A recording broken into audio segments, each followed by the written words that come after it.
mbokk internet Yaatal Vision dal leen ak jàmm ci xibaar ñu dikk ak yéen ci la gën a fees Guy Marius Sagna député assemblée nationale bokk ci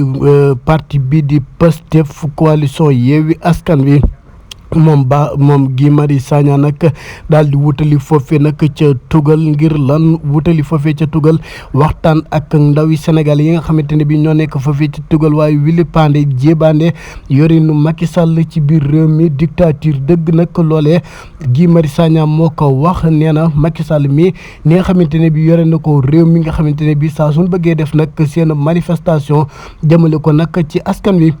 mu daal leen koy gàntal jàpp ci lenn ci seen aw ñooñ wala mu tëj leen nag loolee moo leen métti nag loolee tax ba mu daal di jukk sol aw dàllam jëmale ko foofee ca bitim réew fas yéene waxtaan ak ndaw yi Sénégal yi nga xamante ne bii ñoo nekk foofee moom Guy Marius Sagna député assemblée nationale waaye ba tey nag ma nga dem ba ca foofee ca Barcelone. daal di taxaw nag janloo nag ak li nga xamante ne moo di mairie ba moom mii nag di xamle ne Macky Sall mii dictature dëgg la waaye nag nit koo xamante ne nitu fin na dëgg la loolee nag Guy Marius Sagna moom moo ko xamle